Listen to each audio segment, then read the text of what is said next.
What's good mga kapatid, ito ang Top Notch Sports at eto na nga ang most requested content ng ating mga subscribers. Dahil sa video na ito ay pag-uusapan natin ang tungkol sa analysis and prediction sa parating na bakbakan ni Boy Tapang kontra kay Russell on May 15. Ito ang boxing event ng Battle of YouTubers via Sabong International.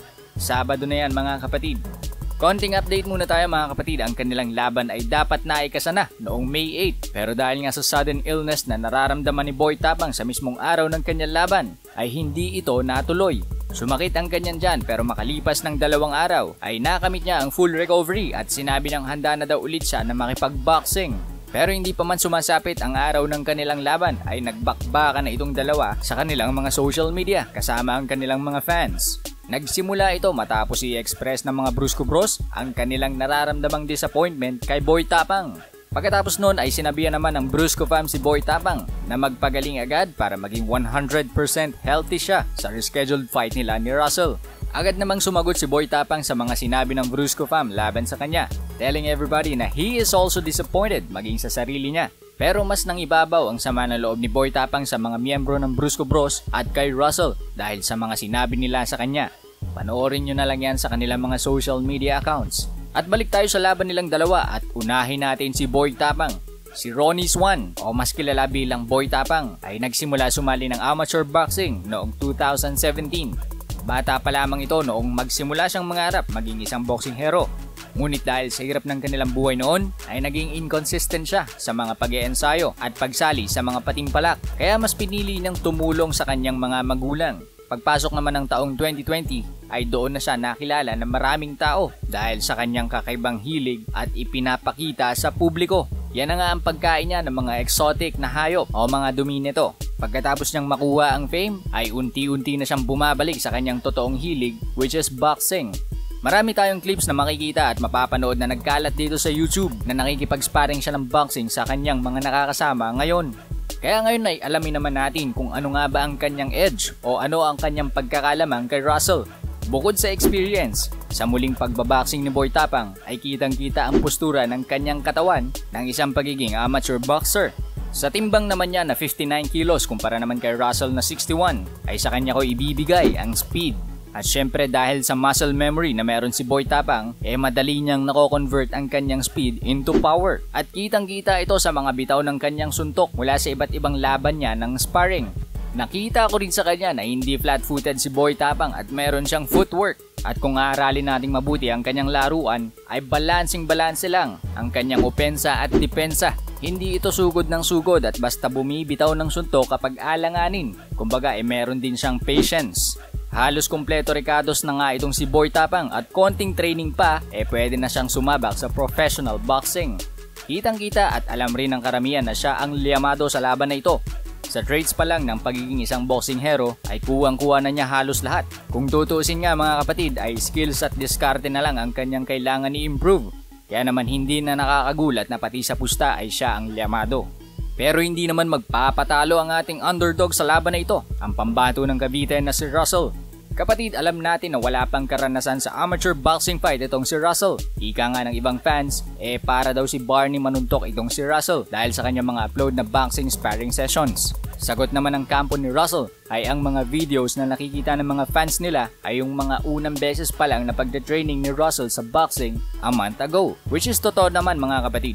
Dagdag pa nila ay ibang-iba na nga daw ang in-improve ni Russell sa pagbaboxing ngayon. Ika nga ng isang sikat na UFC superstar na si Conor McGregor. Precision beats power and timing beats speed. Hindi rin ako naniniwalang may tulog si Russell kay Boy Tapang dahil may mga ilang videos ako napapanood sa kanyang mga latest training na si Russell pala ay mahusay sa paggamit ng counter punch. At dahil dyan ay ibibigay ko din sa kanya ang intelligence pati na rin ang agility. Bagamat wala tayong gaanong mahihimay sa mga details about kay Russell at sa kanyang background tungkol sa boxing ay dapat maging masyadong kumpiyansa na ang mga supporters ni Boy Tapang. Kung patuloy nyo kasing aaralin at obserbahan si Russell ay makikita nyo ang kanyang kamanghamanghang improvements sa tulong ng kanyang coach lalo na ang kanyang disiplina. Kaya ang aking prediksyon ay matatapos ang laban na ito sa desisyon lamang at walang knockout or TKO na magaganap. Heto ang kanilang video sa kanilang mga training at tingnan nyong mabuti ang kanilang mga kondisyon.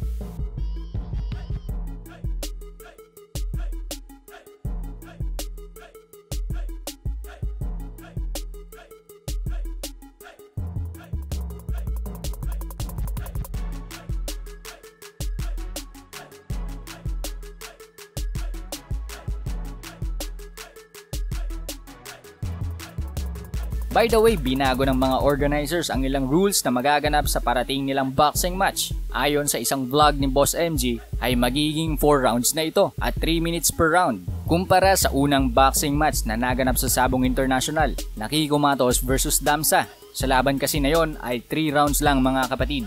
And speaking of Kiko Matos ay isa siya sa mga magiging commentator sa araw ng laban ni Boy Tapang at Russell. Kaya exciting talaga ang mga paparating na event na ito at hindi natin alam ang mga posibleng mangyari. Kaya naman tutok lang tayo mga kapatid. Kung wala ka namang app na Sabong International sa iyong phone at wala kang credit para ma-view ang kanilang laban ay pumunta ka lang dito sa ating channel. Hindi ako magla-live pero i-upload ko ang kanilang full fight ng naka-HD with good audio. Medyo madedelay nga lang yan after ng actual fight dahil mag-e-edit pa tayo. Pero syempre kung hindi ka pa nakasubscribe ay pindutin mo na ang subscribe button at ring notification bell para maging updated ka lagi sa mga bago nating uploads. Sa mga upcoming fights naman ng boxing sa Sabong International ay hindi pa sigurado kung matutuloy nga ba ang bakbakang king ng Brusco Bros kontra kay Mr. Jules TV. Sa mga hindi pa gaanong nakakakilala sa kanya ay malapit na kaibigan nito ni Boy Tapang at palagi niyang kabady sa mga sparring sessions. Matapos nga ang mga hindi magagandang pangyayari at masasamang palitan ng salita sa pagitan ng kampo ni Boy Tapang at Brusco Bros, hindi pa natitiyak ang kanilang ikinakasang laban na ito. Sa kabilang banda naman ay matunog din ang Von vs Jonah boxing match na matagal nang ikinakasa 2 months ago.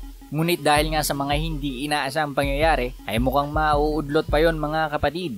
Dahil na-cancel din ang laban ni Jonah sa basketball kontra kay Kiefer. Ito ay matapos siyang mag-borderline sa swab testings na kanilang isinagawa sa mismong araw ng kanilang laban. Sa madaling salita ay mas tatagal pa ang araw ng kanilang paghihintay dahil sa mga rescheduled matches. Hanggang dito na lang muna mga kapatid at syempre maraming salamat sa inyong patuloy na panonood at pagsuporta. This is Top Notch Sports and I'll see you on the next video.